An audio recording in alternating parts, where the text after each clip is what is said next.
运势盘龙能感受到那股铺天盖地而来的恐怖魔威，那是灭神副府主圣魔之力的释放，足以撕裂一切的力量。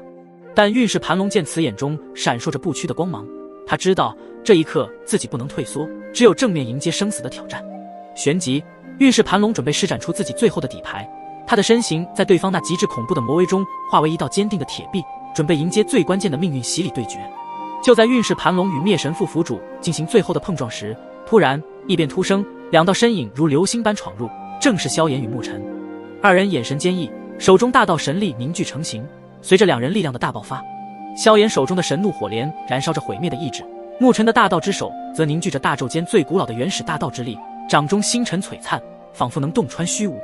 二者合力，五色神怒火莲与金色大道之手齐齐冲天起，撕破了厚重的魔气，悍然撞击在那恐怖的魔威之上。轰隆隆，巨响声中，五色神怒火莲相互交织，仿若两股不屈的力量在虚空中激烈厮杀。瞬间，能量波动如同海啸般席卷四方，四周的空间都似乎在这一刹那碎裂开来，光与影的交织，火与魔激荡，形成一场壮丽的天地对决。在这气势如虹的攻击之下，魔威竟似被撼动了一般，灭神副府主面色微变，显然未曾料到这两位青年竟能爆发出如此的力量。恐怖的能量波席卷四方，周围的陨石皆是被冲击化为虚无。运势盘龙见到萧炎和沐尘能够爆发出如此恐怖的威力，连他都感到一丝不可思议起来。萧炎与沐尘，两位无上传承者的身影如山岳般屹立在虚无缥缈的空间之中，他们的目光如利剑一般直刺眼前的灭神副府主。萧炎的神火在掌心跳跃，如同凤凰涅槃，浴火重生，而沐尘的原始法身则环绕着淡淡的光芒，宛如古法降世，那气息深不可测。带着双方的可怕能量逐渐的消失之后，萧炎和沐尘的身影彻底变得清晰起来。好久不见，灭神副府主。萧炎的声音中带着一丝冷漠，仿佛在述说着一场久远的恩怨。灭神副府主看见那熟悉的脸颊会，其目光中透露出一丝轻蔑，他轻笑道：原来是丹神塔那老家伙的亲传弟子，不过你们的身份也是无上传承者吧？我们还没找你们，你们倒是先跑过来送死啊！他的声音中充满了不屑与挑衅。沐尘眉头微挑，他的声音低沉而又充满了决断：谁送死还不一定呢。话音刚落，两人仿佛早已预料到了接下来的激烈战斗，全身的力量开始汇聚，如同两座蓄势待发的火山，随时准备爆发。突然，萧炎和沐尘身形一动，两人如同流星划破长空，瞬间冲向灭神副府主。空气中传来阵阵破风之声，萧炎的神火化作一道火焰长龙，卷起无尽的热浪，而沐尘的原始法身则如同一座巍峨的山岳，压向灭神副府主，那气势无比的惊人。呵，区区两位大道后期主神也妄想与本副府主抗衡，简直找死！灭神副府主直接冷笑一声，刚刚他们的攻击能够与自己的攻势相互抵消，那是因为自己根本还没有用尽全力，而现在不一样了，他必须施展出大道极限主神的恐怖之力。灭神副府主感受到来自萧炎和沐尘的强大攻势，灭神副府主释放出恐怖的魔气，魔气缠绕着自己的身影，仿佛与黑暗融为一体。突然间，灭神副府主双手合十，一股可怕的圣魔气息自他体内涌出，如同深渊中觉醒的古兽，充满了不可抵抗的威压。黑光如漫天瀑布倾洒而下，化为一道圣魔大法像，其中凝聚着灭神副府主所有的力量。这座圣魔大法像仅仅迈出一步，天地竟是发出崩塌迹象，山崩海啸，魔威凌厉，无人能挡。不仅这片陨石星群被圣魔大法像的磅礴气息所笼罩，就连相隔极其之远的星球和虚无区域也都被这股强恐怖的末日力量所充斥弥漫，并且散发出死亡的压迫气息。灭神副府主傲视着萧炎和沐尘二人，他的眼中闪烁着灭日威严的光芒，绽放出无与伦比的气势，仿佛压迫着天地万物。他的地位在此刻彰显无疑，无疑是这个领域的主宰之尊。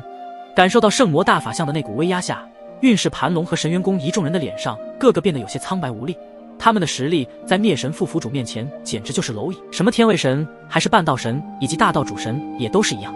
这才是灭神副府主的真正力量吗？好可怕的气息，众人无一不震惊失色。这尊圣魔大法像所散发出来的气息，就连大道巅峰主神都不敢轻视，更何况萧炎和沐尘的实力只有大道后期主神，看来凶多吉少了。圣魔大法相迈出一步，整个虚无天地剧烈的震颤，周围的空气因它的存在而凝固，就算是玄妙的大道之法都被一股毁灭的力量所束缚，无法圆转一般。圣魔大法像的每一个动作都带来浩大的灭日之威，让人心生恐惧，其身魔光熠熠，黑色的光芒闪烁着世界末日的景象。圣魔大法相，圣魔灭世。灭神副府主低沉之声响起，那暗黑魔像随之咆哮，一股强横至极的魔气如狂风暴雨般朝着萧炎、沐尘席卷而去。萧炎和沐尘的攻势在这股力量面前，如同石头大海，激起了些许涟漪，却无法对圣魔大法相造成任何的损伤。萧炎眉头紧蹙，沐尘面露凝重，他们可以感受到圣魔大法向身上的那股力量的霸道，仿佛大道神力在这一刻都失去了效用。他们的神技各显神通，却如同流星划过长空，闪耀一时，随即被那圣魔大法向的灭世的恐怖力量所吞噬。这就是大道极限主神的力量。萧炎和沐尘的身影暴退开来，与圣魔大法相保持一段距离。他们的目光望着圣魔大法像，就如同一座无法逾越的黑暗堡垒，它的存在似乎已经宣告了这场战斗的终结。虽然萧炎和沐尘的所有攻势都被一一化解，但他们的眼中却是燃烧着不屈的战火，体内的热血更是沸腾起来。沐尘，看来对付这个圣魔大法像，我们必须全力以赴了。萧炎说完，漆黑的瞳孔中透出点点金光，随着他双手的挥动，一股奇特的金色能量从他的体内涌出，如同潮水般席卷全身。这股奇特的金色力量在他身周形成了一层耀眼的金光，仿佛能将周围的黑暗全部驱散。金色的能量在萧炎的体表流转，他的肌肤闪耀着金属般的光泽，整个人宛如一尊神圣的雕像一般。他的气息也在这一刻发生了翻天覆地的变化，他的实力在飞速的飙升，似是要冲破大道后期，直达大道巅峰的领域。那股震撼人心的力量波动，让他的身体仿佛能够撑起一片天地。那股震撼性的力量让所有人都为之动容。萧炎弟弟，他现在的力量怎么这么强大？雨涵也被萧炎的这一变化所震惊。而且那股力量不仅强大，更是带着一种奇特的神圣力量。小龙感知到萧炎身上的金色力量一些与众不同，即便是他所见识过的所有力量当中，萧炎这股神圣力量的释放让他感到十分的骇然。那是当年与先天神对战时，萧炎兄弟也施展过的那个技能，记得是叫焚神形态。看到萧炎又施展出了这特别的强大技能，吞吞都忍不住了咽了咽口水。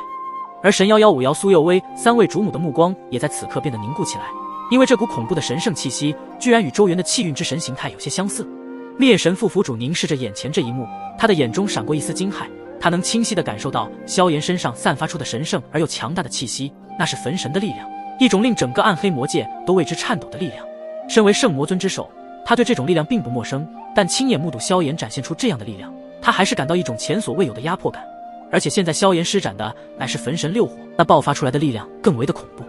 这是焚神的力量，你居然已经掌握这种力量了。灭神副府主喃喃自语，他的声音中充满了对焚神力量的忌惮与恐惧。他深知面对这样的力量，即便是他也必须保持12分的警惕，但也只是警惕而已。因为萧炎所施展的焚神六火力量虽然强大恐怖，但他的实力顶多也只能达到大道巅峰主神，所以在灭神副府主的眼里，结局还是一样。然而就在灭神副府主还在震惊萧炎的焚神形态时，另一边的沐尘也展现出了他深藏已久的力量。他的眉心忽然亮起一道光芒，那是法心之眼，闪烁着智慧的光辉，如同深渊中的一缕曙光，隐隐散发出能量，让整个天地为之动容。旋即他的眉心间的法心之眼缓缓睁开，一股原始而古老的气息随之弥漫开来。那是一种极其恐怖的力量，这股力量原始而精纯，仿佛凝聚了大宙的初始之力。它以一种无法形容的威势，直接从沐尘的体内尽数的爆发，身体周围流转着淡淡的原始太初的光芒，仿佛与天地同呼吸共命运。他的手掌轻轻一挥，空气中便泛起层层波纹，如同拨动了时间的琴弦，同时能够轻易地感知到四周的一切万物能量变化。这股气息怎么这么像法神的力量？难道你也……灭神副府主的脸色阴沉如墨，他在沐尘此刻的身上感受到这股力量与自己熟悉的那位法神力量惊人的相似。虽然没有萧炎那焚神力量的纯，但沐尘现在的力量中也带着令他忌惮的部分法神力量。此时此刻，灭神副府主心中的震惊无以复加。萧炎和沐尘现在所展现出来的力量，皆是来自无上传承的力量，冲击着他的每一根神经，让他意识到眼前的这两位无上传承者年的潜力和威胁。